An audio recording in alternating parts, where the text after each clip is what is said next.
নমস্কার, শিক্ষা কুটিরের আরও একটি নতুন আপডেটে তোমাদের স্বাগত জানাই। তোমরা দেখছো শিক্ষা কুটির।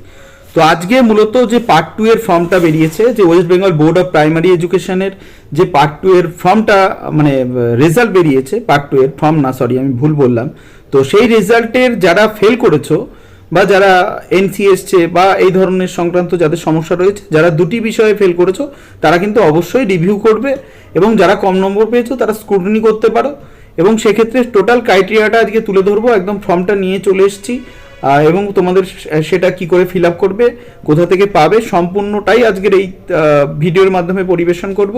তাই একদম পুরোটাই তোমাদের দেখতে হবে। তো আমরা একদম ফর্মটা অরিজিনাল যে ফর্ম সেটাতে চলে এসেছি, West Bengal board of primary education. আর এটা ফর্ম যে দেখো একদম পুরো লেখাই রয়েছে যে diploma in elementary education, diploma in elementary education এখানে লেখা রয়েছে যে পার্ট 1, এখানে পার্ট 1-এর জায়গায় তোমরা পার্ট 2 করবে। হ্যাঁ, পার্ট 1-এর জায়গায় এখানে পার্ট 2 করবে। এখানে পার্ট 1 যেটা রয়েছে সেটা এখানটাই তোমরা পার্ট 2 করবে। তারপর এখানে 2020 লিখবে, 2022 লিখবে, তোমরা এখানে 2022 লিখবে। Application form for post of publication review and scrutiny, এখানে দেখো লেখা রয়েছে একদম স্পষ্ট বাক্যে যে application for post publication review আর স্ক্রুটিনি। তো এটা হচ্ছে যে নিয়মে হচ্ছে, সেটার নিয়মও দেওয়া আছে, এখানে আমাদের দরকার নেই নিয়ম। তো এখানে কিন্তু তোমরা নাম লিখবে, যে প্রথমে দেখো 1 নম্বরে যেটা রয়েছে এখানে নাম লিখবে ক্যাপিটালে, এখানে ফুল ক্যাপিটালে নিজের নাম লিখবে, অল ক্যাপসে নিজের নাম লিখবে, অল ক্যাপসে বাবার নাম লিখবে। তারপরে একটু উঁচু করে দেবো যে 3-4 বাবার নামের পরে যেটা রয়েছে সেখানে আমি একটু দেখিয়ে দেবো যে বাবার নামের পরে হচ্ছে name and address of the institute, এটাও ক্যাপিটালে লিখবে, অর্থাৎ নেম আর তুমি যে কলেজে পড়ো সেই কলেজের নামটা লিখবে। যেমন আমাদের কলেজে স্টুডেন্ট হলে পড়ে, মানে যদিও আমাদের কলেজে নেই, ফেল একটাও, তো গ্লোবাল ইনস্টিটিউট অফ এডুকেশন ঠিকানাটা লিখে দেবে, ভাতজাংলা, কৃষ্ণনগর, নদিয়া। এইভাবে টোটালটা কিন্তু ক্যান্ডিডেটকেই ফিল আপ করতে হবে, এবং যেখান থেকে ক্যান্ডিডেট পড়াশোনা করছে সেখানকার নামটাই কিন্তু এখানে হবে। এবার হচ্ছে রেজিস্ট্রেশন নাম্বার, এখানে তোমাদের রেজিস্ট্রেশন নাম্বারটা লিখতে হবে, ঠিক আছে? এখানে রেজিস্ট্রেশন নাম্বার লিখবে, এখানে পার্ট 2 এর রোল, আর এখানে পার্ট 2 এর নাম্বার লিখবে। হ্যাঁ, এবার হচ্ছে তুমি কি করতে চাও, রিভিউ না স্ক্রুটিনি করতে চাও? তো বলে রাখি, যারা ফেল করেছো তারা অবশ্যই রিভিউ করবে, স্ক্রুটিনি করবে না। হ্যাঁ, যারা ফেল করেছো তারা কিন্তু রিভিউ করবে, স্ক্রুটিনি করবে না। তো যারা ফেল করছো তাহলে তারা রিভিউ করছো। এবার দেখো mention the subjects with code for post publication review আর স্ক্রুটিনি। তো সাবজেক্টটাকে উল্লেখ করতে হবে, তোমরা যে সাবজেক্টে করবে, ঠিক আছে, CC2, CC3, CC4 যে সাবজেক্টটা করবে সেই সাবজেক্টটা কিন্তু এখানে লিখতে হবে। সাবজেক্টের নাম লিখলে pedagogy, across curriculum, contemporary studies, ঠিক আছে, এই নামগুলো তোমরা এখানে লিখবে, যেটা মোটামুটি দুটো করতে পারবে। আর সাবজেক্টের কোডও লিখবে, এখানে 3টে পর্যন্ত দেখছি জায়গা দিয়েছে, ঠিক আছে, আমরা পরবর্তীতে নিয়মটাও দেখবো। তুমি কত পেয়েছো সেটা এখানে লিখে দেবে, হ্যাঁ, কত পেয়েছো সেটা লিখে দেবে। এবার তারপরে নিচে আমরা একটু দেখে নেবো যে রুলসগুলো এখানে কিন্তু দিয়ে দেওয়া হয়েছে, সেটা একটু দেখে নিই আমরা। যে দেখো এখানে রয়েছে in accordance with the rules my answer script mention above kindly B reviewed. তো তোমরা এখানে টিক মারবে, যেটা তুমি করবে সেটা কিন্তু টিক মারবে, অবশ্যই টিক মারবে, ঠিক আছে? যেটা করবে যে রিভিউ অথবা স্ক্রুটিনি যেটা করবে সেখানে একটা টিক মেরে দেবে অবশ্যই, আই হেয়ার বাই। তো এখানে তোমার মোটামুটি একটা শপথ বাক্যর মতন পাঠ করা রয়েছে, ডিক্লারেশন দেওয়া হয়েছে স্ট্রিক্ট অফ, অর্থাৎ তুমি যেটা করবে সেটা কিন্তু, যেটা করবে না সেটা কিন্তু কেটে দিতে হবে। কেটে দেওয়ার পরে এখানে সিগনেচার করবে। তোমার সিগনেচার করার পরে তোমার কলেজের যে প্রিন্সিপাল আছেন বা লেকচার ইনচার্জ আছেন বা টিআইসি আছেন তাকে দিয়ে সিল সমেত ডেট দিয়ে বসাতে হবে, আর এখানে ডেট লিখতে হবে।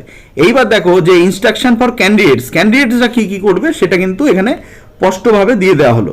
সেটা একবার আমরা একটু ইনস্ট্রাকশনগুলো দেখে নেব, তাহলে পরে আমাদের একটু সুবিধাই হবে। দেখো ইনস্ট্রাকশন ফর ক্যান্ডিডেট যেটা আছে সেটা হচ্ছে pass marks in all subject irrespective of area internal external is 40%, total marks allotted and practical papers 50%। তো যে সমস্ত ইন্টারনাল এক্সটার্নাল থিওরিটিক্যাল পার্ট রয়েছে সেখানে 40%-এ পাস, আর প্র্যাকটিক্যাল যদি থাকে সেখানে কিন্তু 50%-এ পাস হবে।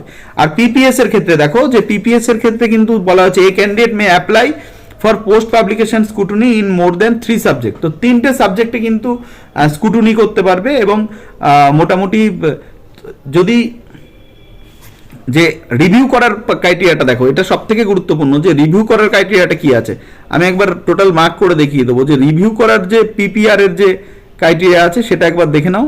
হ্যাঁ, যে এ candidate may apply for post publication review in more than 3 subject obtaining at least 40% marks in aggregate theoretical subject। তো 40% এগ্রিগেটে যদি কেউ পেয়ে থাকে, হ্যাঁ, তাহলে পরেই কিন্তু সে রিভিউ করতে পারবে। ঠিক আছে, রিভিউ করতে পারবে, review in not more than 3 subject. তো 3টে সাবজেক্টে তোমরা কিন্তু রিভিউ করতে পারবে। ঠিক আছে, অবটেনিং অ্যাটলিস্ট মানে 40% নম্বর পেলেই তবেই কিন্তু করা যাবে। ঠিক আছে, যে application for scrutiny review has to be made through head of the institute. ঠিক আছে, তো হেড অফ দ্য ইনস্টিটিউটের থ্রুই কিন্তু তোমাকে টোটাল অ্যাপ্লিকেশন প্রক্রিয়াটা করতে হবে। আর result of such scrutiny review will be intimated or to the candidates through head of the institute। তো হেড অফ দ্য ইনস্টিটিউটের মাধ্যমেই কিন্তু তোমাদের জানিয়ে দেওয়া হবে। তারপরে তোমার কত টাকা লাগবে সেটাও একবার দেখে নাও, যে এখানে কত টাকা রয়েছে। 250 টাকা পিপিআর এর ক্ষেত্রে। তো যারা ফেল করেছো আমি বারবার বলবো তারা কিন্তু পিপিআর করবে, পিপিএস করবে না, পিপিআর করবে। আর 200 টাকা হচ্ছে পার পেপারের জন্য তোমার হচ্ছে পিপিএস। ঠিক আছে, এবার এখানে তোমাকে ড্রাফট কাটতে হবে। তবে ড্রাফট কাটার বিষয়টা আমি এখনই বলবো না, তার কারণ তোমরা অনলাইনেও করতে পারো। হ্যাঁ, অনলাইনেও আবেদন করতে পারো। তো অনলাইনে তোমাদের যে পেমেন্ট ব্যাংকের আছে, অনলাইনে করতে গেলে Bandhan bank, Salt Lake sector 3, West Bengal primary board of education. ঠিক আছে, এখানে করতে হবে। আর অ্যাকাউন্ট নাম্বারটাও আমি একটু দিয়ে দেবো, এখানে একটু যে দেখে নাও। এখানে প্রথমে হচ্ছে Bandhan bank sector Salt Lake sector 3 branch, West Bengal board of primary education DElEd. Account number হচ্ছে 50170087133845। আর বিডিবিএল 0001598, এটা হচ্ছে তোমার আইএফসি কোড। আর এমআইসিআর কোডও দিয়ে দেওয়া হয়েছে। এবং এক্ষেত্রে কি করতে হবে, এক্ষেত্রে তোমার কিন্তু রেজাল্টের কপিটা অবশ্যই দিতে হবে। হ্যাঁ, রেজাল্টের কপিটা অবশ্যই দিতে হবে। এবার পেমেন্ট যদি হয়ে যায়, তুমি অনলাইনে যদি পেমেন্ট করো, তাহলে কিন্তু এই পোর্শনটাকে তোমাকে ফিল আপ করতেই হচ্ছে। ঠিক আছে, এই পোর্শনটাকে, যে কলেজের নাম লিখবে, ইউটিআর নাম্বার হয় একটা, ইউটিআর নাম্বার লিখবে, ট্রানজ্যাকশন ডেট লিখবে, আর তোমার এই ফর্মের সঙ্গে রেজাল্ট আর তোমার হচ্ছে ওই অনলাইন যে টাকা দিয়েছো তার কপিটা দিয়ে দিতে হবে। যদি ড্রাফট কাটো, ড্রাফটটা কাটতে হবে West Bengal board of primary এডুকেশনের নামে। ড্রাফটটা কাটতে হবে West Bengal board of primary এডুকেশনের নামে। এটা সিঙ্গেল ড্রাফট হবে। আর পেয়েবল অ্যাট হচ্ছে কলকাতা হবে। ঠিক আছে, এটা তুমি কলেজের উপরে ছেড়ে দেওয়াই ভালো হবে। কলেজ যদি দায়িত্ব নেয় তাহলে কলেজের উপরে ছেড়ে দেওয়াই ভালো হবে। তো মোটামুটি যারা ফেল করেছো তারা অবশ্যই স্কুটনি করো। 3টে সাবজেক্টে ফেল করলে যেহেতু স্কুটনি করতে, মানে স্কুটনি না, সরি ভুল বললাম, রিভিউ করবে, অবশ্যই রিভিউ করবে। স্কুটনি কিন্তু করবে না, রিভিউ করবে। সকলকে বলছি রিভিউ করবে। তো যাই হোক, দেখা হবে আজকের লাইভে। ভালো থেকো, ধন্যবাদ।